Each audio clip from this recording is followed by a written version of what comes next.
Lecture में हमने पढ़ा था फिजिक्स में डायमेंशन, यूनिट्स एंड डायमेंशन में। तो लास्ट लेक्चर जो हमने जो स्टडी किया था, टॉपिक जो था वो था सिग्निफिकेंट फिगर्स।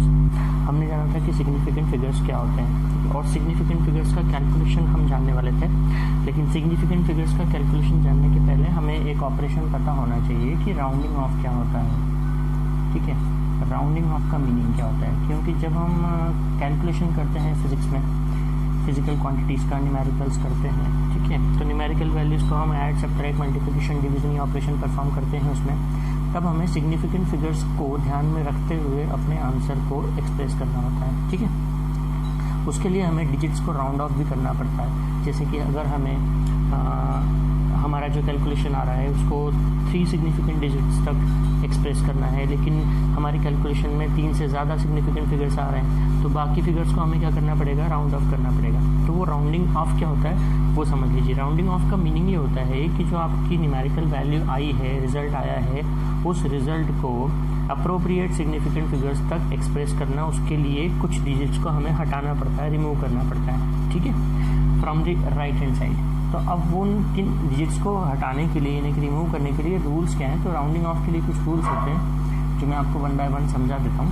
जैसे अगर जिस डिजिट को आपको ड्रॉप करना है, ठीक है, अगर वो 5 से छोटी डिजिट है, तो फिर उसके पहले वाली डिजिट को कैसे रखते हो आप, बिना कोई चेंज किए एज इट इज लिख देते हो। एग्जाम्पल से ज़्यादा अच्छे से समझोगे आप पहले। जैसे if the digit to be dropped, मतलब जिसको आपको रिमूव करना है। If the digit is to be dropped is less than 5, then preceding digit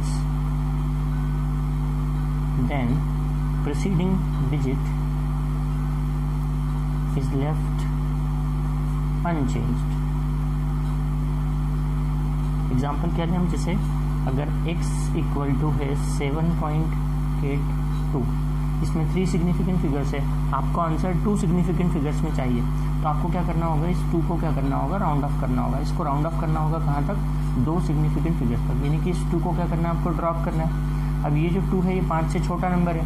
5 से छोटा अगर कोई नंबर है जिसको आपको ड्रॉप करना है, देखिए अगर इस 2 के आगे भी कुछ और होता, मैं आपको नेक्स्ट एग्जाम्पल में बताता हूँ।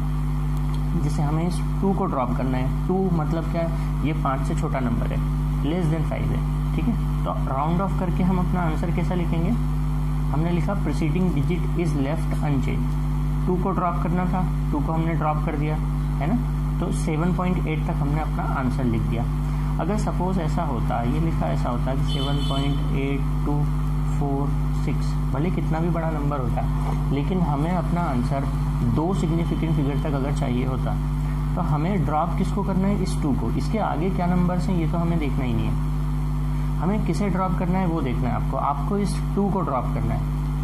2 के आगे क्या है वो नहीं मतलब है आपको, उससे आपको ड्रॉप किसको करना है, 2 को करना है। 2 5 से छोटा नंबर है, ठीक है, तो आप अपने आंसर में क्या लिखेंगे, 7.8, मतलब इधर आप कुछ भी आइडिया सब्ट्रैक्ट नहीं करेंगे। ठीक है, preceding digit is left unchange, मतलब उस 2 के पहले जो डिजिट आ रहा है उसको अनचेंज रखेंगे आप। ऐसे कितना भी बड़ा नंबर होता, अगर आपको वो ध्यान देना है, आपको किस नंबर को ड्रॉप करना है। जिस नंबर को ड्रॉप करना है ना, ठीक है, बस वो देखेंगे कि क्या वो 5 से छोटा है। अगर वो 5 से छोटा नंबर है, ठीक है, तो प्रीसीडिंग डिजिट को ऐसे कैसे रखिए बिना कोई चेंज किए। आई थिंक आपको समझ में आ गया होगा, है ना। फर्स्ट रूल क्या है। सेकंड रूल है, अगर डिजिट जिसको ड्रॉप करना है वो 5 से ग्रेटर देन है, तो फिर आप क्या करोगे, प्रीसीडिंग डिजिट में एक ऐड कर दोगे। If the digit to be dropped is greater than 5, then preceding digit is raised by 1, एक बढ़ा देंगे हम। जैसे एग्जांपल लें हम, अगर x इक्वल टू हमें करना है 6.87 है, जैसे हमें इस 7 को ड्रॉप करना है, 2 डिजिट तक आंसर चाहिए, इस 7 को ड्रॉप करना है। 7 क्या है, 5 से ग्रेटर देना है, 7 को ड्रॉप करना है। हमें क्या देखना है, जिस डिजिट को ड्रॉप करना है हमें उस डिजिट को देखना है। 7 को ड्रॉप करना है, 7 5 से ग्रेटर देना है, तो आप अपने आंसर में क्या लिखेंगे, 6.9, प्रीसीडिंग डिजिट में एक ऐड कर देंगे, ठीक है, preceding digit is raised bye 1, एक आप बढ़ा देंगे। आपको 7 को ड्रॉप करना था। वैसे अगर 7 के बाद कोई सा भी नंबर लिखा हो, कितना भी बड़ा नंबर लिखा हो, आपको तो ड्रॉप 7 को करना है ना, 7 5 से बड़ा नंबर है, ठीक है, आप प्रीसीडिंग डिजिट में 1 ऐड कर दीजिए, इसका आंसर ऐसे ही होता, ठीक है। कैसा भी नंबर लिखा हो, सपोज ऐसा लिखा हुआ है x = 12.78, आपको 8 को क्या करना है, ड्रॉप करना है, आपको 8 को ड्रॉप करना है, तो आप क्या लिखेंगे 12.8, आपको इस 8 को ड्रॉप करना था, यहाँ आपने 7 को ड्रॉप किया, यहाँ आपने 7 को ड्रॉप किया। आप जिस डिजिट को ड्रॉप कर रहे हो वो 5 से ग्रेटर देन है ना, तो आप क्या कर देंगे 1 ऐड कर देंगे उसमें, ठीक है। आप नोट भी करते जाइएगा, ओके, वीडियो को पॉज करके आप नोट कर सकते हो, या साथ साथ भी आप नोट कर सकते हो समझते हुए भी। अब देखिए थर्ड रूल क्या है। एक फर्स्ट रूल था कि 5 से छोटा नंबर है तो हमें क्या करना है, सेकंड रूल था कि 5 से बड़ा नंबर है तो हमें क्या करना है, ठीक है। अब थर्ड रूल क्या है, अगर जो डिजिट आपको ड्रॉप करना है वो अगर 5 है, ओके, जिस डिजिट को आपको ड्रॉप करना है वो अगर 5 है और उसके बाद वाला जो डिजिट है वो 0 को छोड़ के कोई भी दूसरा डिजिट है, अगर 0 नहीं है, 0 को छोड़ के कोई भी दूसरा डिजिट है, ठीक है, तो आप क्या करेंगे फिर उसका जो प्रीसीडिंग डिजिट है उसमें एक ऐड कर देंगे। पहले हम लिख लेते हैं एग्जांपल से, मैंने कहा जल्दी समझ में आता है आपको। If the digit to be dropped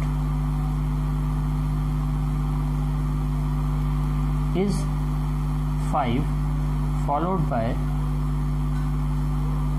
a non-zero digit, then preceding digit is raised by 1। Meaning है, जैसे हमने एग्जांपल लेते हैं हम, x = 16.351, आपको ड्रॉप करना है 5 को, सपोज 5 को ड्रॉप करना है।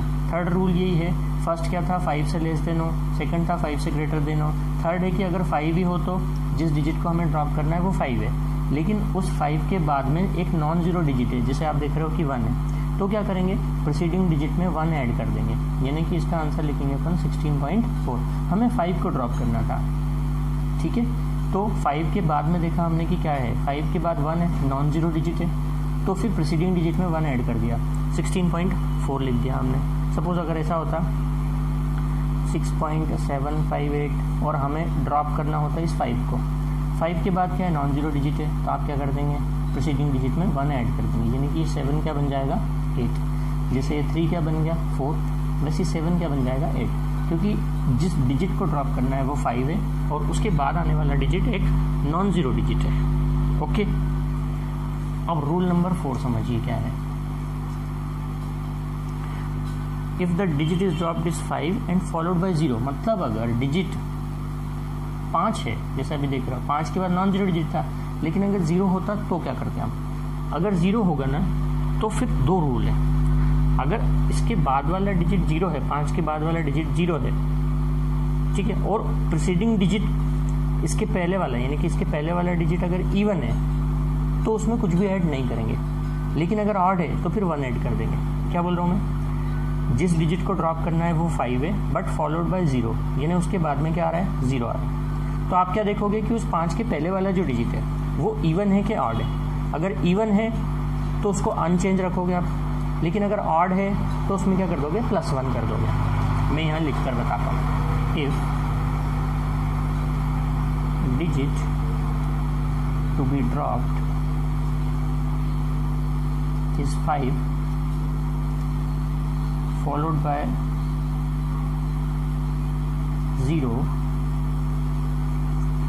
0 then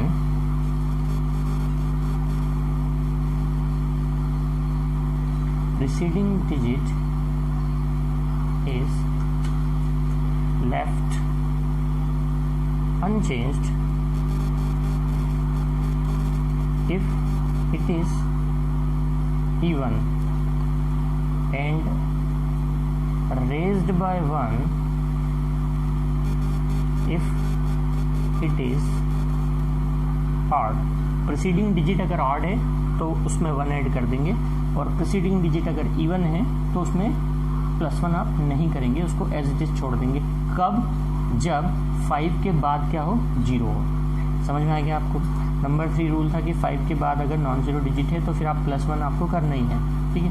लेकिन अगर 5 आ रहा है, हम नीचे एग्जाम्पल लिखते हैं, जैसे हमने एक एग्जाम्पल लिया x इक्वल्स टू एग्जाम्पल लिया जैसे कि 3.250। अब देखिए आपको 5 को ड्रॉप करना है, 5 के बाद 0 है, तो आप क्या देखें 5 के पहले क्या है? 5 के पहले है 2 कैसा है? इवन है, तो आप क्या करोगे? उसको अनचेंज रखोगे, अपना आंसर क्या लिखोगे? 3.2। लेकिन अगर ऐसा है जिस डिजिट को आपको ड्रॉप करना है, ऐसा है 3.750, आपको 5 को ड्रॉप करना है, 5 के पहले कैसा है? ऑड नंबर है, तो आप क्या कर देंगे? +1, यानी कि आपका आंसर क्या हो जाएगा? 3.8 हो जाएगा, ठीक है। समझ में आ गया आपको ये वाला रूल भी? तो there are 4 rules for rounding off digits, these are the 4 rules, ठीक है। फिर से अगर इसको एक्सप्लेन करें तो अगर जिस डिजिट को ड्रॉप करना है <5 है, आप कोई चेंज नहीं करेंगे, प्रीसीडिंग डिजिट में एज लिख देंगे। लेकिन जिस डिजिट को ड्रॉप करना है वो <5 है, तो आप प्रीसीडिंग डिजिट में 1 ऐड कर देंगे। जिस डिजिट को आपको ड्रॉप करना है वो 5 है but followed by non zero digit, 5 के बाद नॉन जीरो डिजिट है, तो फिर प्रीसीडिंग डिजिट में आप +1 कर देंगे। लेकिन जिस डिजिट को ड्रॉप करना है वो 5 है और उसके बाद 0 आता है, तो फिर प्रीसीडिंग डिजिट देखेंगे कि वो इवन होगा तो अनचेंज रखेंगे, ऑड होगा तो +1 कर देंगे। These are the rules for rounding off, ठीक है। अब कैलकुलेशन सिग्निफिकेंट फिगर्स का कैसे है उसको अपन प्रैक्टिकली देख लेते हैं। हमने आपको सिग्निफिकेंट फिगर्स में ये बताया था कि जब आप कैलकुलेशन करते हैं, addition, subtraction, multiplication and division, किसी भी तरह का कैलकुलेशन करें, तो जो मिनिमम सिग्निफिकेंट फिगर वाला डिजिट है आप अपना आंसर उसी में लिखेंगे, मिनिमम सिग्निफिकेंट फिगर वाले डिजिट में, ठीक है, कि जिसमें मिनिमम सिग्निफिकेंट फिगर हो। अब इसको भी अपन एग्जांपल से समझते हैं, हम हेडिंग डालते हैं इसमें,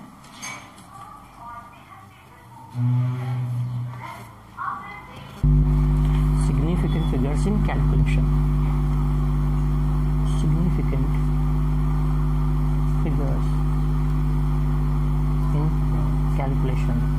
तो एडिशन सब्ट्रैक्शन के लिए एक रूल अलग है और मल्टीप्लिकेशन डिवीजन के लिए एक रूल अलग है, ठीक है ना। अब रूल क्या है, जिससे हम पहले देखें कि फॉर एडिशन और सब्ट्रैक्शन, फॉर एडिशन और सब्ट्रैक्शन, ठीक है। जैसे हमने एक एग्जांपल लिया, हमको ऐड करना है 33.1, 3.11 एंड 0.313। आप देखेंगे तीनों में ही 3 सिग्निफिकेंट डिजिट है, इसमें भी 3 सिग्निफिकेंट डिजिट है, इसमें भी 3 है और इसमें भी 3 है। सिग्निफिकेंट फिगर्स आप लास्ट चैप्टर में हम आपको एक्सप्लेन कर चुके हैं कि कैसे काउंट करते हैं सिग्निफिकेंट फिगर्स को, ठीक है ना। इन तीनों में ही 3 सिग्निफिकेंट फिगर्स है और हमें इसको ऐड ऑन करना है। तो रूल ये होता है कि डेसिमल प्लेसेस के बाद में वाला डिजिट आप देखते हो, जो लीस्ट होगा वही आप अपने आंसर में शो करोगे। मतलब कि इन तीनों का ऐड करने पे देखिए क्या आता है, 3, 2 और इसका रिजल्ट क्या आ रहा है 0.3 ना, ये तो ये 33.1 है, 3.11 है, तो यहाँ आएगा 5 और यहाँ पर आएगा 6 और यहाँ आएगा 3, ठीक है। 36.523 आ रहा है। बट आप देखिए इसको, इसमें डेसिमल प्लेस के बाद एक डिजिट है, तो आप अपने फाइनल आंसर में भी डेसिमल प्लेस के बाद में एक ही डिजिट लिखोगे, ठीक है। अब आपको इसको क्या करना पड़ेगा, अपने आंसर को राउंड ऑफ करना पड़ेगा। तो आपका जो आंसर होना चाहिए वो आंसर क्या होना चाहिए, डेसिमल प्लेस के बाद आपको एक डिजिट चाहिए, इन्हें बाकी के डिजिट क्या करना है, राउंड ऑफ करना है। तो आपको ये देखना है कि ये 2 है, यहाँ से राउंड ऑफ करना है, 2 को ड्रॉप करना है। तो अभी अभी हमने रूल समझा राउंडिंग ऑफ के लिए। 2 क्या है, 5 से लेस देन डिजिट है, 5 से लेस देन हो तो प्रीसीडिंग डिजिट को क्या रखते हैं, सेम रखते हैं, अनचेंज रखते हैं, यानी आपका आंसर क्या हो जाएगा 36.5। समझ में आया आपको एडिशन सब्ट्रैक्शन का रूल। इसी तरीके से अगर सब्ट्रैक्शन भी करना होता आपको, है ना, तो भी आप क्या करते, ये देखते कि डेसिमल प्लेस के बाद में मिनिमम डिजिट कितने हैं। जैसे हम ये देख रहे हैं इन तीनों में, इसमें 1 डिजिट था, इसमें 2 डिजिट था, इसमें 3 डिजिट था, तो डेसिमल प्लेस के बाद इसमें कितना है, 1 डिजिट है, ठीक है। तो आप अपने आंसर में भी डेसिमल प्लेस के बाद आंसर कैसे लिखेंगे, 1 डिजिट तक ही लिखेंगे, आप आंसर पूरा ऐसा नहीं लिखेंगे, ऐसा शो नहीं करेंगे। अभी तक क्या है कि आपको ये रूल बताया नहीं जाता था, ठीक है, आप कैसा भी अपना आंसर लिख देते थे, आपका आंसर आता तो आप यहीं छोड़ देते उस आंसर को। बट रूल्स ये होते हैं कैलकुलेशन के, समझ रहे हो अब आप, कि किस तरीके से होंगे। सपोज एक एग्जांपल हम और ले लेते हैं कि 3.1421 हमें ऐड करना है 0.241 और 0.09। अब हमको इन तीनों नंबर को क्या करना है, ऐड करना है। 3.1421 है, 241 है और 0.09 है, ठीक है। अब तो सपोज ऐड करते हैं तो अपना आंसर क्या आता है 1 3, यहाँ आएगा 7, यहाँ हो जाएगा 4 पॉइंट। अब देखिए इसमें कितने डिजिट हैं, 3, इसमें 2, इसमें 4 है, इसमें 3 है, इसमें 2 है। ये देखिए इसमें 2 डिजिट है, तो आप अपना फाइनल आंसर कहाँ तक लिखेंगे, 2 डिजिट तक लिखेंगे, यानी 7 तक। तो 3 को आपको ड्रॉप करना है, तो आप अपना आंसर क्या लिखेंगे, आपका आंसर क्या होगा 3.47।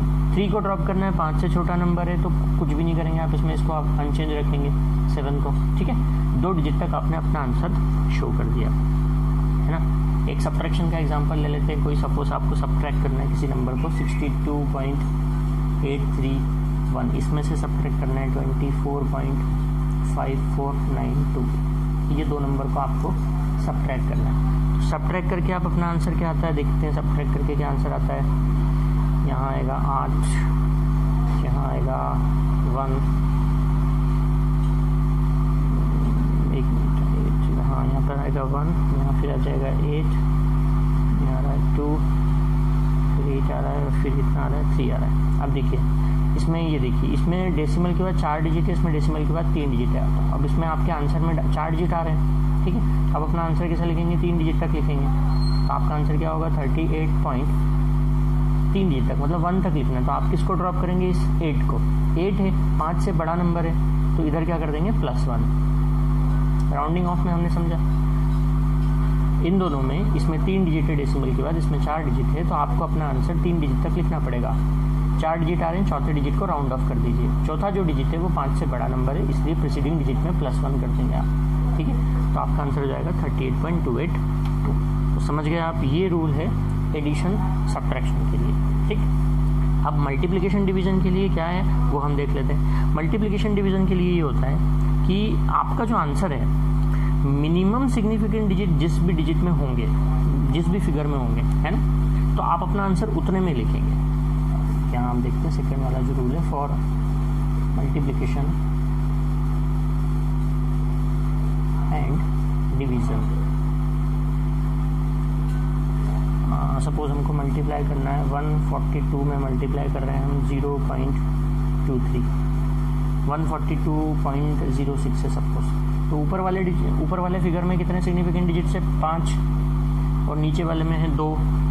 तो आप अपना जो फाइनल आंसर लिखेंगे, है ना, तो फाइनल आंसर आप कितने डिजिट में लिखेंगे, 2 डिजिट में लिखेंगे। चलो इसका देख लेते हैं हम कि मल्टीप्लिकेशन क्या आ रहा है, ठीक है। मैं इसको डायरेक्टली कैलकुलेट कर दूं अगर, तो इसका मल्टीप्लिकेशन आएगा 32.6738 आता है। अब देखिए इसमें है 2 डिजिट सिग्निफिकेंट और इसमें है 5 डिजिट, तो आप अपना आंसर कितने में लिखेंगे, 2 डिजिट में लिखेंगे। मल्टीप्लिकेशन और डिवीजन में डेसिमल के बाद नहीं देखा जाता है कि कितने डिजिट हैं कितने नहीं है। डेसिमल के बाद नहीं देखना है आपको मल्टीप्लिकेशन डिवीजन में, आपको ये देखना है कि टोटल कितने सिग्निफिकेंट फिगर है। इसमें टोटल 5 सिग्निफिकेंट फिगर है, इसमें टोटल 2 सिग्निफिकेंट फिगर है, ठीक है। तो आप अपना जो फाइनल आंसर होगा वो 2 सिग्निफिकेंट फिगर में लिखेंगे। अब देखिए आपका आंसर तो ये आ रहा है 32.6738, तो आपको क्या करना है, आपको इस 6 को ड्रॉप करना है। आपको 2 डिजिट तक चाहिए ना, मतलब यहाँ तक चाहिए आपको अपना आंसर, तो आपको ये तीसरा वाला जो डिजिट है उसी को राउंड ऑफ करना पड़ेगा। तो आप अपना आंसर क्या लिखेंगे यहाँ पर 30, देखिए 6 है, 5 से बड़ा नंबर है, 5 से बड़ा नंबर है तो +1 करना पड़ेगा। तो आपका आंसर क्या हो जाएगा 33। आप अपना आंसर लिखेंगे 33, न कि 32.6738। अंडरस्टूड, समझ में आया ना। अभी तक आपको कुछ रूल मालूम ही नहीं थे, अब आपको ये रूल पता चल रहे हैं। मल्टीप्लिकेशन डिवीजन में हम ये देखते हैं सिग्निफिकेंट फिगर्स कितने हैं, जितने कम से कम सिग्निफिकेंट फिगर्स होंगे आपका आंसर उसमें लिखा जाएगा। इसमें 2 थे, इसमें 5 थे, जो आंसर आ रहा है उसमें तो 1 2 3 4 5 6 आ रहे हैं। तो आपको इन चारों को क्या करना है, राउंड ऑफ करना है। उसके लिए बस खाली ये नंबर देखते हैं, इधर वाला 2 तक चाहिए आपको आंसर, तीसरा वाला डिजिट क्या है उसको ड्रॉप कर दीजिए, ठीक है। एक और एग्जांपल ले लेते हैं हम, जैसे हमें मल्टीप्लाई करना है 51.028 में मल्टीप्लाई करना है 1.31 को। इसका जो प्रोडक्ट आता है मैं लिखता हूँ, जैसे आंसर मेरे पास में 60.66.84668, इसमें कितने सिग्निफिकेंट फिगर्स है? 1 2 3 4 5, 5 डिजिट है। इसमें 1 2 3 सिग्निफिकेंट डिजिट्स हैं। आपके फाइनल आंसर में भी फिर कितने होने चाहिए? 3 सिग्निफिकेंट डिजिट होने चाहिए। इधर से कैलकुलेट करते हैं, ठीक है, 1 2 3, यानी इसके आगे वाला नंबर क्या करना है आपको? राउंड ऑफ करना है। तो आपका आंसर क्या होगा? 66.8। 4 को राउंड ऑफ करना था, 4 5 से छोटा नंबर है, ठीक है, तो कुछ भी नहीं चेंज करेंगे इसमें, 8 में एज इट इज रहने देंगे 8 को। 66.8 आपका आंसर हो गया। समझ में आपको आ गया होगा अच्छे से। सपोज अगर डिवाइड करना है, एक एग्जांपल हम डिवाइड का ले लेते हैं। सपोज डिवाइड करना है तो डिवाइड का 0.90 को डिवाइड करना है आपको 4.26 से। ओके, अब देखिए ऊपर वाले फिगर में डिवीजन कर रहे हैं हम। ऊपर वाले फिगर में कितने सिग्निफिकेंट डिजिट्स हैं? 2 है कि 1 है? 2 है, ठीक है। रूल्स को आप अच्छे से पढ़ के समझ लीजिएगा। सिग्निफिकेंट फिगर्स के जो डेसिमल के बाद में नंबर होता है उसका राइट हैंड वाले जो जीरोज होते हैं, यानी कि जो ट्रेलिंग जीरोज होते हैं वो सिग्निफिकेंट होते हैं। प्रीसीडिंग जीरो सिग्निफिकेंट नहीं होते हैं, ट्रेलिंग जीरो सिग्निफिकेंट होते हैं। ये ट्रेलिंग जीरो है तो सिग्निफिकेंट होगा, यानी कि इसमें 2 सिग्निफिकेंट डिजिट्स हैं, इसमें 3 सिग्निफिकेंट डिजिट्स हैं। आपका आंसर 2 डिजिट में चाहिए, मतलब इसका डिवीजन आता है 0.2112676। इतने सारे फिगर्स आ रहे हैं, लेकिन आप अपना आंसर कहाँ तक लिखोगे? इसमें 2 डिजिट थे, इसमें 3 थे, यानी आप अपना आंसर जो लिखोगे वो 2 डिजिट में लिखोगे। आपका आंसर कितना होगा? 0.21, यानी ये इस 1 को आप क्या कर दोगे? ड्रॉप कर दोगे। 1 है, 5 से छोटा नंबर है, कुछ भी ऐड नहीं करना है आपको। तो आई थिंक आपको कैलकुलेशन के रूल समझ में आ गए होंगे अब एडिशन, सब्ट्रैक्शन, मल्टीप्लिकेशन, डिवीजन के। तो इन फ्यूचर जब भी आप कोई कैलकुलेशन लिखते हो, भले ही फिजिक्स हो, केमिस्ट्री हो, किसी भी टाइप का कैलकुलेशन हो, स्टैंडर्ड जो होता है आपका आंसर, स्टैंडर्ड आंसर के रूल्स ये होते हैं, आप ध्यान रखिएगा, ठीक है। क्या समझा आपने? एडिशन सब्ट्रैक्शन के लिए आप क्या देखते हो? डेसिमल के बाद कितने डिजिट है, मिनिमम डिजिट तक आप अपना आंसर लिखते हो, बाकी को राउंड ऑफ कर देते हो। मल्टीप्लिकेशन डिवीजन में आप ये देखते हो कि सिग्निफिकेंट फिगर कितने हैं, तो जो रिजल्ट होता है आप मिनिमम वाले सिग्निफिकेंट डिजिट्स के फॉर्म में उसको एक्सप्रेस करते हो, बाकी सारे डिजिट्स को आप क्या कर देते हो? राउंड ऑफ कर देते हो। These are the rules for addition, subtraction, multiplication and division, यानी कि for calculation of significant figures, ठीक है। इस तरीके से आपको अगर कोई भी कैलकुलेशन दिया जाए तो आप आसानी से आप कर सकते हो। अब हम एक टॉपिक और समझते हैं, ऑर्डर ऑफ मैग्नीट्यूड क्या होता है, ठीक है। Order of magnitude, scientific notation में हम किसी भी क्वांटिटी को कैसे एक्सप्रेस करते हैं? साइंटिफिकली अगर हम किसी क्वांटिटी को एक्सप्रेस करते हैं तो किस फॉर्म में एक्सप्रेस करते हैं? वो फॉर्म कुछ ऐसा होता है, m × 10⁻⁻⁴ इसमें m क्या होता है? नंबर होता है। कैसा नंबर होता है? फ्रॉम 0 to 9, है ना। कैसा भी नंबर होता है, फ्रॉम 0 to 9 एक नंबर होता है m। और x क्या होता है? इंटीजर वैल्यू होती है, मीन्स प्लस हो, प्लस या माइनस हो सकती है, कोई सी भी एक इंटीजर वैल्यू होती है, ठीक है। अब ऑर्डर ऑफ मैग्नीट्यूड का मतलब क्या है? अगर हमको एक्सप्रेस करना है किसी क्वांटिटी को, order of magnitude of quantity is the power of 10। किसी भी क्वांटिटी के ऑर्डर का मतलब क्या है? 10 की power, which is required to represent the quantity, ठीक है। तो ऑर्डर ऑफ मैग्नीट्यूड का मतलब ही क्या है कि जब हम किसी क्वांटिटी को 10 के पावर में एक्सप्रेस कर सकें तो उसे कहते हैं, उस क्वांटिटी का क्या? ऑर्डर कहते हैं, यानी ऑर्डर ऑफ मैग्नीट्यूड। आप चाहें तो लिख लीजिएगा कि order of magnitude of quantity is the power of 10 required to represent the quantity. Order of magnitude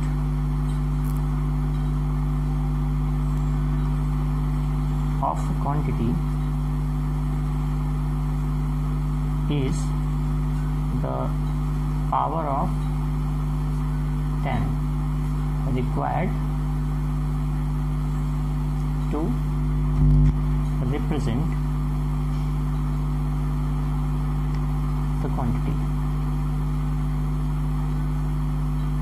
अब इसका रूल क्या है? जैसे ऑर्डर के फॉर्म में अगर हमको ऑर्डर ऑफ मैग्नीट्यूड के फॉर्म में रिप्रेजेंट करना है किसी क्वांटिटी को, कि बताना है कि उस फिजिकल क्वांटिटी का ऑर्डर क्या है, तो फिर हम उसको कैसे एक्सप्रेस करेंगे? उसके लिए रूल ये होता है कि जैसे किसी भी फिजिकल क्वांटिटी को हम साइंटिफिक नोटेशन में इस तरीके से रिप्रेजेंट करते हैं ना, इसमें जो नंबर होता है ये 0 to 9 के बीच का कोई नंबर होता है। अगर ये नंबर 5 से छोटा नंबर है, ठीक है, तो उसको हम इग्नोर कर देंगे। ये जो नंबर है अगर 5 से छोटा नंबर है तो क्या कर दीजिए आप? उसको इग्नोर कर दीजिए, सॉरी। लेकिन अगर 5 से बड़ा नंबर है तो उसके जो प्रीसीडिंग डिजिट है उसमें आप क्या कर देंगे, ऐड कर देंगे 1, उसको 1 से इंक्रीज कर देंगे। जैसे एग्जांपल ले हमें स्पीड ऑफ लाइट बताते हैं, जैसे स्पीड ऑफ लाइट कहाँ पे, वैक्यूम में या एयर में, speed of light in vacuum, तो वो होती है 3 × 10⁸ मीटर पर सेकेंड। स्पीड ऑफ लाइट की वैल्यू होती है वैक्यूम में 3 × 10⁸ मीटर पर सेकेंड। अब इसको हमें ऑर्डर के फॉर्म में, ऑर्डर ऑफ मैग्नीट्यूड के फॉर्म में एक्सप्रेस करना है कि इसका ऑर्डर क्या है। तो हम कैसे एक्सप्रेस करेंगे, हमें देखना पड़ता है ये नंबर मैंने बताया, ये नंबर 5 से लेस देन है, तो इसको क्या कर देंगे आप, इग्नोर कर देंगे। यानी इसका ऑर्डर ऑफ मैग्नीट्यूड क्या होगा, 10⁸ मीटर पर सेकेंड। ये जो 3 है ये 5 से छोटा नंबर है, तो उसको क्या कर दोगे आप, इग्नोर कर दोगे। ठीक है, 5 से लेस देन नंबर है। तो वैसे एग्जांपल अगर हम लें कि मास of electron, mass of electron कितना होता है, 9.1 × 10⁻31 किलोग्राम।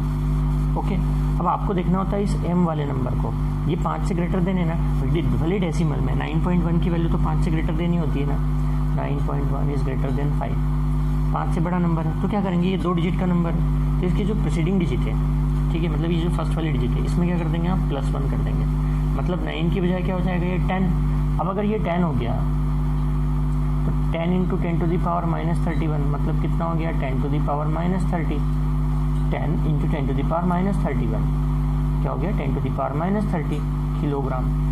यानी ऑर्डर क्या हो गया, 10⁻30 किलोग्राम हो गया ऑर्डर। आपको समझ में आया, ठीक है।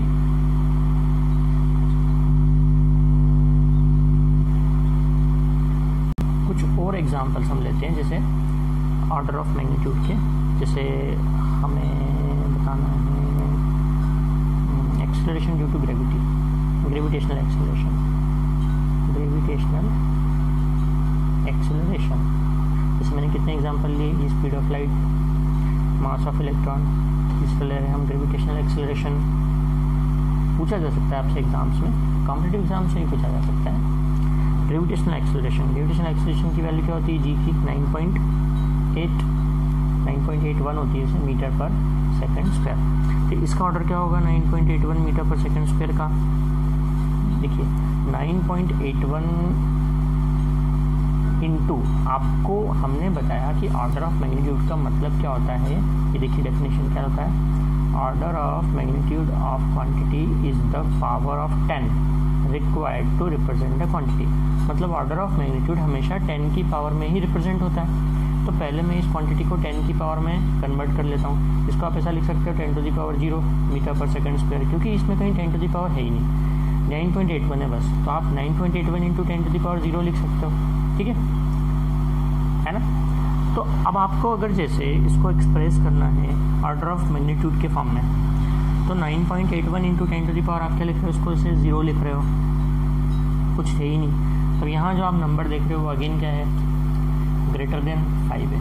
ग्रेटर देन 5 है तो आप क्या कर दोगे, प्रीसीडिंग में क्या कर दोगे, एक ऐड कर दोगे, मतलब यहाँ क्या आ जाएगा, 10 आ जाएगा, ठीक है। तो 10 इंटू 10 टू दी पावर 0 तो वो तो 1 ही होता है वैसे, यानी 10 टू दी पावर कितना आ गया, 1 आ गया, ठीक है। तो इसका ऑर्डर क्या होगा, 10 टू दी पावर 1 मीटर पर सेकेंड स्क्वायर। समझे आप, ये डिजिट आपको देखना होता है जो कि ग्रेटर देन 5 दिख रहा है आपको, ग्रेटर देन 5 दिख रहा है तो आप क्या कर दोगे, इसको 10 बना दोगे, 9 है तो 10 बना दोगे, multiply by 10 to the power 0 that is 10 ही रहेगा वो। तो 10 टू दी पावर 1 हो गया इसका ऑर्डर, ठीक। वैसे अगर आपको चाहिए एक और एग्जांपल हम ले लेते हैं, यूनिवर्सल ग्रेविटेशनल कांस्टेंट, ठीक है, यूनिवर्सल ग्रेविटेशनल कांस्टेंट किससे रिप्रेजेंट करते हैं हम उसको, कैपिटल जी से, कैपिटल जी। अब कैपिटल जी की वैल्यू क्या होती है, 6.67 into 10 to the power -11 newton metre square पर किलोग्राम स्क्वायर, ठीक है। GM1 into upon R square होता है ना, तो न्यूटन मीटर स्क्वायर पर किलोग्राम स्क्वायर जिसकी वैल्यू होती है 6.67 इंटू। तो अब आप क्या देख रहे हैं, देखिए ये नंबर अगेन 6.67 है ना, ग्रेटर देन क्या है 1, सॉरी ग्रेटर देन क्या है 5, ग्रेटर देन 5 है मतलब आप 6 को क्या बना दोगे, 7 बना दोगे। आप 6 को क्या बनाओगे, 7 बनाओगे, है ना। आप मतलब इसको ऐसा लिखोगे कि ये जो नंबर होगा वो ऐसा होगा 7 × 10⁻11, लेकिन ऑर्डर ऑफ मैग्नीट्यूड तो आप सिर्फ 10 की पावर में ही रिप्रेजेंट करते हो और काय में भी रिप्रेजेंट नहीं करते हो, ठीक है। तो ऑर्डर ऑफ मैग्नीट्यूड में आप 7 नहीं लिखोगे, सिंपली आप 7 नहीं लिखोगे, क्या लिखोगे 10⁻11, यानी इसका ऑर्डर ऑफ मैग्नीट्यूड क्या होगा 10⁻11 न्यूटन मीटर स्क्वायर पर किलोग्राम स्क्वायर। मेरी बात को समझे आप, फिर से देखिए 6.67 × 10⁻11 है, आपको इसका ऑर्डर ऑफ मैग्नीट्यूड बताना है। हमने क्या बताया, ये वाला डिजिट देखते हो आप क्या है m, ये ग्रेटर देन 5 है, लेस देन 5 है, ये ग्रेटर देन 5 है, तो आपने क्या कर दोगे इसमें 6 में क्या कर दोगे +1 कर दोगे, तो ये हो क्या जाएगा 7 होगा, ठीक है, ये क्या हो जाएगा 7, है ना। अब अगर आप इसको राउंड ऑफ भी करते हो ना, तो ये अगर आप इसको एक डिजिट तक राउंड ऑफ करते हो तो इसकी वैल्यू होगी 7, उसमें आप +1 करोगे तो भी क्या आएगा 8 आएगा। फिर भी आपको जो रिप्रेजेंट करना होता है वो 10 की पावर में रिप्रेजेंट करना है, 10 टू द पावर कितना है -11 है, तो ऑर्डर ऑफ मैग्नीट्यूड क्या हुआ 10 टू द पावर -11। ऊपर वाले एग्जाम में 9.81 था, तो 9 को क्या बनाना पड़ा आपको 10 बनाना पड़ा मल्टीप्लिकेशन में, तो 10 × 10 to the power 0 that is 10 to the power 1 होगा मीटर पर सेकेंड स्क्वायर, समझे आप। तो ऑर्डर ऑफ मैग्नीट्यूड हमने कुछ क्वांटिटीज का आपको ऑर्डर ऑफ मैग्नीट्यूड बताया, ध्यान रखिएगा बस, order of magnitude is always represented as the power of 10, ठीक है। तो समझ गए आप ऑर्डर ऑफ मैग्नीट्यूड क्या है ना। अब हम अपना नेक्स्ट टॉपिक लेते हैं आपके इसी सिलेबस का।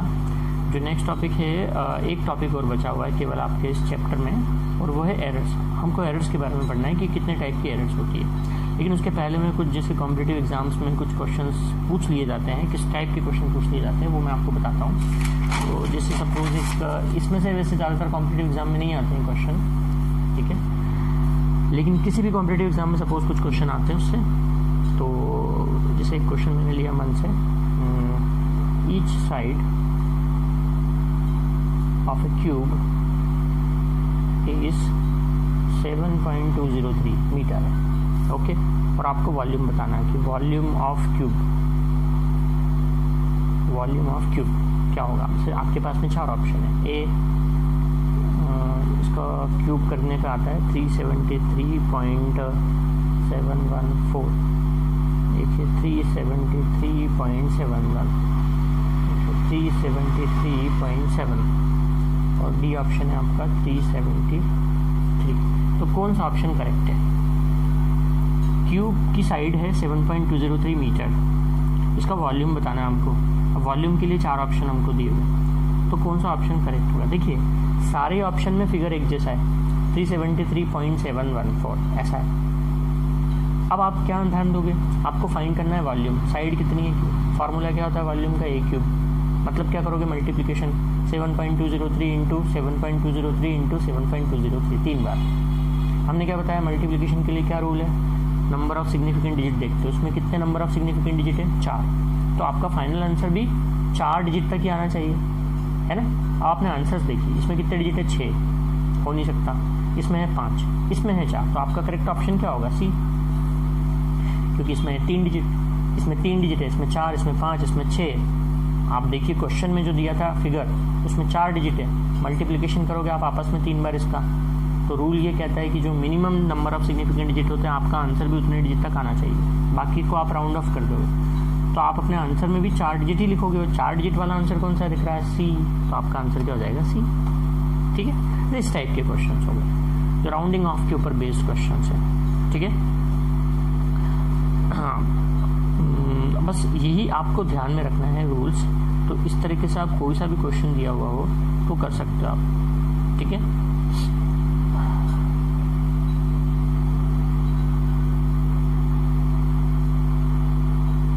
अब जैसे अगर आपको दे दिया एक क्वेश्चन में और ले लेता हूँ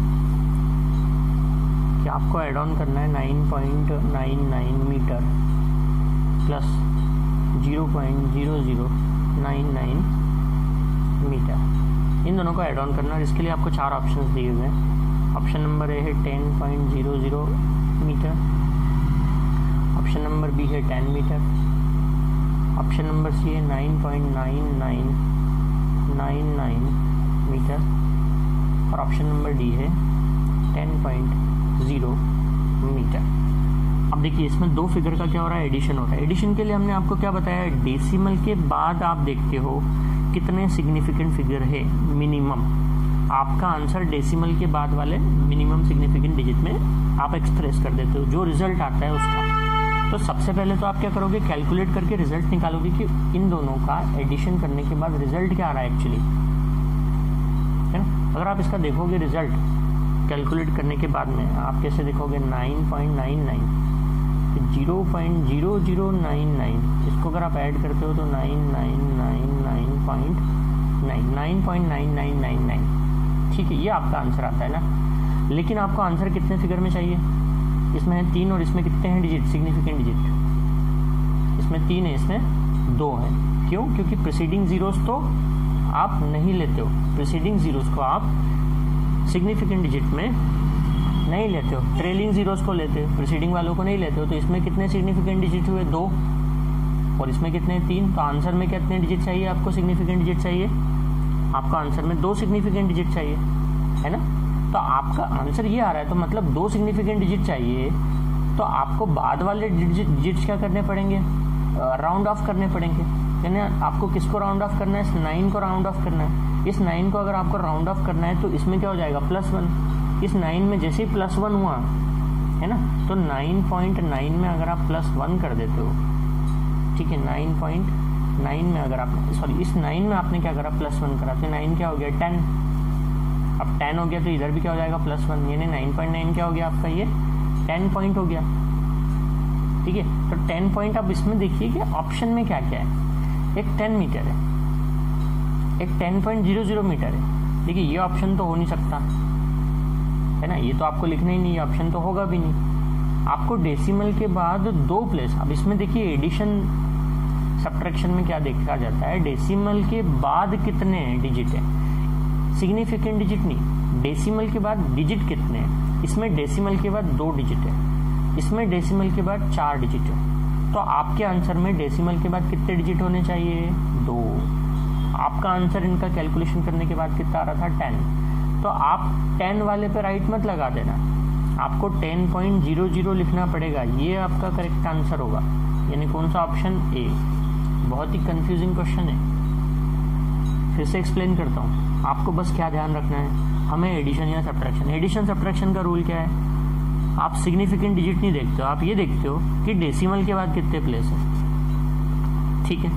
तो आपको राउंड ऑफ करके अपना आंसर डेसिमल के उतने प्लेस तक लाना होता है। डेसिमल के बाद इसमें 2 प्लेस है और इसमें 4 प्लेस है, यानी आपको अपना आंसर डेसिमल के बाद 2 प्लेसेस तक करेक्ट चाहिए।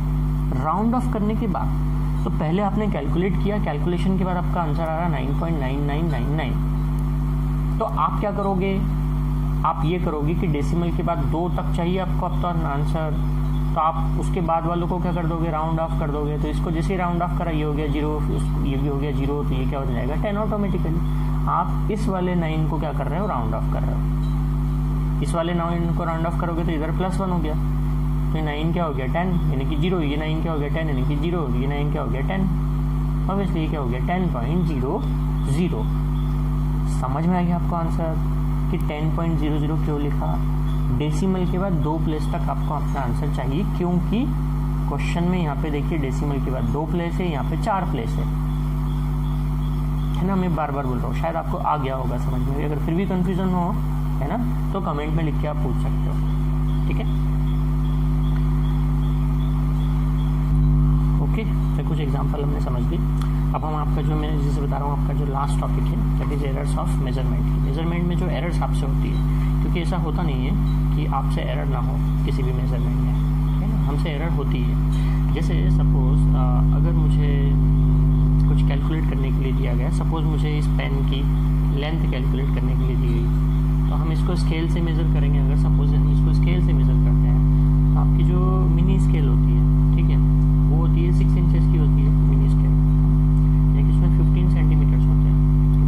अगर आप इसको स्केल से मेज़र करते हो तो बिल्कुल इसके टिप तक आप बिल्कुल मेज़र नहीं कर सकते, इसमें कुछ ना कुछ mm में क्या आ जाएगा, एरर आ ही जाएगा, क्योंकि एग्जैक्टली वो स्केल यहाँ तक नहीं जाएगा, ठीक है।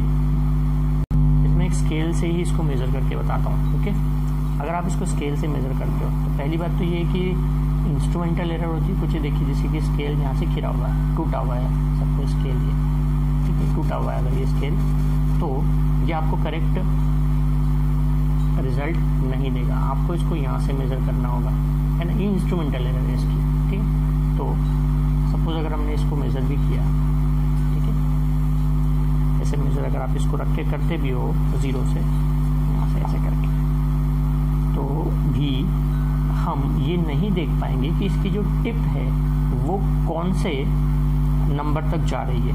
ठीक है, इसकी टिप को हम नहीं देख पाएंगे कि कौन से नंबर तक जा रही है। ठीक है, तो हम थोड़ा सा अंदाजे से इसको बताएंगे कि ये 13.2 या 3 के बीच में कहीं पर हो रहा है। तो 13.2 है या 3 है, वी आर नॉट श्योर, क्योंकि ये 2 और 3 के बीच में अगर जा रहा है सब। ठीक है, हम श्योर नहीं है कि 13.2 है कि 13.3 है ना। तो इसमें में कुछ एरर होगी। इसकी लेंथ जो भी हम मेजर करके लिखेंगे ना कि 13.3 है, ठीक है ना, 13.2 सेंटीमीटर, सॉरी इसको सेंटीमीटर में लिखेंगे हम क्योंकि सेंटीमीटर स्केल है।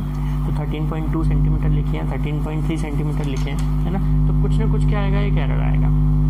तो अब मेजरमेंट में कितने टाइप्स की एरर होती है, ठीक है, हम वो एक्सप्लेन करने वाले हैं। रीडिंग हम डाल रहे हैं, errors of measurement, errors of measurement. इसमें पहला जो टाइप है एरर्स ऑफ मेजरमेंट में, एरर्स ऑफ मेजरमेंट का मतलब ही क्या हुआ कि measuring process is essentially a process of comparison.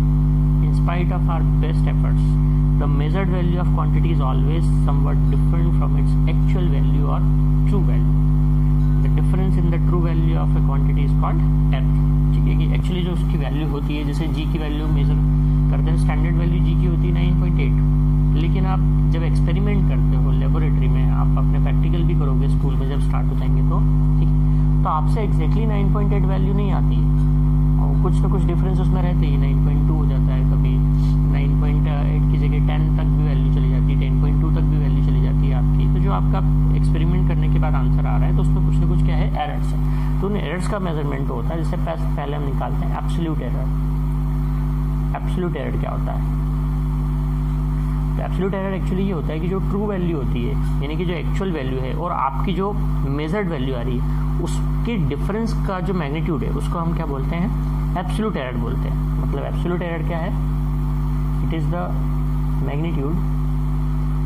Magnitude का मतलब क्या है कि हमने नेगेटिव साइन को ओमिट कर दिया, ठीक है, नेगेटिव साइन हम नहीं लेते हैं। It is the magnitude of the difference between true value, या हम जिसको एक्चुअल वैल्यू भी कह सकते हैं, actual value, and the measured value, आपने जो मेजर की of quantity. What is absolute error? It is the magnitude of the difference between the true value and the measured value of the quantity. ठीक है, तो इसको अगर हम calculate करें, तो सपोज हम करते हैं, कोई आपने एक्सपेरिमेंट किया और आपने एक्सपेरिमेंट करके उस फिजिकल क्वांटिटी की कुछ वैल्यूज फाइंड करी। सपोज आपने n वैल्यूज फाइंड करी, ठीक है, a1, a2, a3, an। आपने n टाइम्स क्या किया, वो एक्सपेरिमेंट किया, और n टाइम्स एक्सपेरिमेंट करके आपने n वैल्यूज निकाली उस फिजिकल क्वांटिटी की। ठीक है, दी measured values,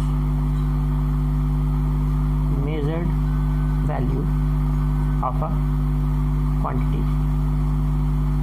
ठीक है, तो अब इसकी ट्रू वैल्यू क्या होगी, या जो एक्चुअल वैल्यू होगी, उसके लिए आप क्या करते हो, इसका एवरेज निकालते हो, यानी कि मीन निकालते हो। क्या फाइंड करोगे आप? अर्थमेटिक मीन फाइंड करोगे। am मान लिया हमने अर्थमेटिक मीन है। कैसे निकालते हो आप अर्थमेटिक मीन? सबको आप ऐड करोगे और n से डिवाइड कर दोगे, है ना। ये क्या आ जाएगा इसका अर्थमेटिक मीन। मतलब ये क्या वैल्यू है इसकी? ट्रू वैल्यू है, या आप कहोगे एक्चुअल वैल्यू है am, है ना। तो एब्सोल्यूट एरर क्या है? डिफरेंस है ट्रू वैल्यू का और मेजर्ड वैल्यू का, डिफरेंस का मैग्नीट्यूड है। तो हम क्या करेंगे, एक्चुअली ये जो मीन वैल्यू आपने निकाली है ना, am आपकी मीन वैल्यू है, यानी कि ट्रू वैल्यू है, तो हर एक मेजर्ड वैल्यू से इसका डिफरेंस निकालेंगे। यानी आपने क्या निकाला, am माइनस a1, फर्स्ट वाली वैल्यू से इसका डिफरेंस निकाला, उसको सपोज कर लेते हैं हम डेल्टा a1। वैसे ही सेकंड, वैसे ही थर्ड, इनको हम respectively delta a1, delta a2 and so on suppose कर लेते हैं। ऐसे आपने निकाला, n तक निकाला, am minus an, delta an मान लिया हमने। इस डिफरेंस को डेल्टा से रिप्रेजेंट करते हैं। ठीक है, अब आप क्या करोगे, आपने सारे डिफरेंसेस निकाल लिए, ओके, आपको एब्सोल्यूट एरर चाहिए, तो आप क्या करोगे, इन डिफरेंसेस का भी एवरेज निकालोगे। ठीक है, और उसको हम रिप्रेजेंट करते हैं डेल्टा a बार से।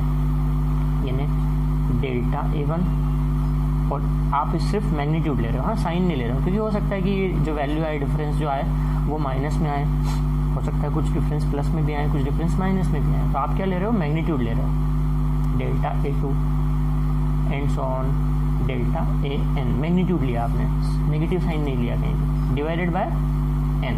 तो ये क्या होगी, आपकी एब्सोल्यूट एरर होगी। This delta A bar is your absolute error, या इसको मीन एब्सोल्यूट एरर भी आप बोल सकते हो, क्योंकि आप मीन ले रहे हो, ठीक है ना। तो एब्सोल्यूट एरर आपने कैसे कैलकुलेट की, जो आपकी मेजर्ड वैल्यूज थी, है ना, रिपीटेड आपने एक्सपेरिमेंट किया, क्योंकि कोई भी एक्सपेरिमेंट आप करते हो तो सिर्फ एक बार नहीं करते हो, उसको कम से कम 4 से 5 बार आप रिपीट करते हो, डिफरेंट वैल्यूज निकालते हो और फिर उसका एवरेज निकाल लेते हो, ठीक है। एवरेज निकाल के आप अपना आंसर लिखते हो। तो आपने n टाइम्स कोई एक्सपेरिमेंट रिपीट किया, तो उसका एवरेज जो वैल्यू है वो उसकी ट्रू वैल्यू होगी या एक्चुअल वैल्यू होगी। तो आप क्या करेंगे, डिफरेंसेस निकालेंगे, है ना, जो मेजर्ड वैल्यूज है ट्रू वैल्यू का डिफरेंस निकालेंगे कि कितना डिफरेंसेस आ रहा है, और उन डिफरेंसेस का भी आप क्या निकाल लोगे, एवरेज निकाल लोगे। तो वो क्या होगी, आपकी एब्सोल्यूट एरर होगी, ठीक है। समझ में आएगी कि आपको एब्सोल्यूट एरर क्या होती है, ठीक है। जो सेकेंड टाइप की एरर होती है उसको बोलते हैं रिलेटिव एरर, या उसको फ्रैक्शनल एरर बोलते हैं। तो जो रिलेटिव एरर होती है, रिलेटिव का मतलब क्या, रिलेटिव का मतलब कि जो आपने निकाली ना एब्सोल्यूट एरर, ठीक है, उसका आप रेशो निकाल लीजिए मीन वैल्यू से, यानी कि जो ट्रू वैल्यू है उससे उसका क्या फाइंड कर लीजिए, रेशो फाइंड कर लीजिए, उसको बोलते हैं रिलेटिव एरर। ये आपकी एब्सोल्यूट एरर आई, ठीक है, और ये आपकी क्या थी, ट्रू वैल्यू थी, यानी कि एक्चुअल वैल्यू थी। इनका जो रेशो होगा उसको आप क्या बोलोगे, रिलेटिव एरर बोलोगे। रिलेटिव वर्ड जहाँ भी लग जाता है ना, याद रखिएगा आप, तो आप शायद आपको पहले बताया नहीं हो किसी ने, रिलेटिव वर्ड जहाँ भी लग गया इसका मतलब हम क्या कर रहे हैं, एक्चुअली कंपैरिजन कर रहे हैं। कंपैरिजन जब भी करते हैं तो हम क्या करते हैं, रेशो निकालते हैं, ठीक है। तो जो सेकंड टाइप की आपकी एरर है, सेकंड टाइप की error relative error, relative error, और इसको फ्रैक्शनल एरर भी बोलते हैं, फ्रैक्शनल एरर। तो रिलेटिव एरर क्या होगी, यहाँ लिख देते हैं, is equal to, relative error का मतलब क्या है, एब्सोल्यूट एरर और आपकी जो मीन वैल्यू है, ठीक है, उसका रेशो, यानी कि किसका रेशो, डेल्टा A बार और AM का रेशो, इसी को आप क्या बोलोगे, रिलेटिव एरर बोलोगे, ठीक है। या एक फॉर्मूला कहीं कहीं, जैसे आप मैं क्या लिख रहा हूँ, ये क्या है, रिलेटिव एरर। आपको किसी किसी बुक में ये फॉर्मूला भी देखने को मिल सकता है, मैं और करके लिख रहा हूँ, real value minus measured value, इसका मैग्नीट्यूड, हाँ माइनस साइन नहीं लेना है, मतलब real value minus measured value divided by real value, क्योंकि एब्सोल्यूट एरर आपने कैसे निकाली थी, डिफरेंस निकाला था, है ना। तो उसी डिफरेंस को आप रियल वैल्यू से क्या कर दीजिए, डिवाइड कर दीजिए, ओके। तो ये जो रेशियो आएगा इसको आप क्या बोलोगे, रिलेटिव एरर बोलोगे, real value minus measured value upon real value, ठीक है। या आप कह लो absolute error divided by mean value, okay, दोनों एक ही बात है। तो this is relative error second type की। और तीसरी होती है परसेंटेज एरर। जनरली हम जो एक्सपेरिमेंट करते हैं उसमें परसेंटेज एरर ही निकालते हैं कि कितने परसेंट का एरर है, ठीक है। परसेंटेज एरर कैसे निकालोगे आप, जो आपने रिलेटिव एरर निकाली है ना, बस उसका परसेंटेज निकाल लीजिए और कुछ नहीं, परसेंटेज एरर आ जाएगा, ठीक है। यानी क्या कर दोगे आप, डिवाइड बाय 100 कर दोगे, ओके। तो परसेंटेज एरर कैसा होगा, ये जो डेल्टा A बार अपॉन आपने AM लिखा है, इंटू क्या कर दोगे आप 100%, मतलब जो भी वैल्यू है ये आप इसमें इंटू क्या कर दीजिए 100, उसको परसेंटेज में एक्सप्रेस कर देंगे हम, ठीक है। यानी कि परसेंटेज ऑफ रिलेटिव एरर, ठीक है, इट इज परसेंटेज एरर। तो there are 3 types of error, absolute error, relative error and percentage error. समझ में आ गया आपको, है ना। अब नेक्स्ट लेक्चर में जो है ना, हम इसके न्यूमेरिकल क्वेश्चंस करेंगे, एरर्स के न्यूमेरिकल क्वेश्चन, ठीक है। और उसके लिए कुछ रूल्स होते हैं, ठीक है ना। पहले हम उन रूल्स को देखेंगे, फिर हम प्रैक्टिकली न्यूमेरिकल क्वेश्चंस को सॉल्व करेंगे कि एरर्स के ऊपर बेस्ड न्यूमेरिकल क्वेश्चंस को हम कैसे सॉल्व करते हैं, ठीक है। ये हम डिस्कस करेंगे नेक्स्ट लेक्चर में। तो नेक्स्ट लेक्चर में आपका ये टॉपिक जो है वो एंड हो जाएगा, यानी कि जो आपका चैप्टर्स है एरर एंड मेजरमेंट, उसका लास्ट टॉपिक बचा है आपका। हमने आपको अभी टाइप्स ऑफ एरर बताया है, अब हम उसके ऊपर जो आपके प्रैक्टिकल क्वेश्चंस है ना वो लेंगे नेक्स्ट लेक्चर में, ठीक है। थैंक यू, इतना आप नोट कर लीजिएगा जब तक।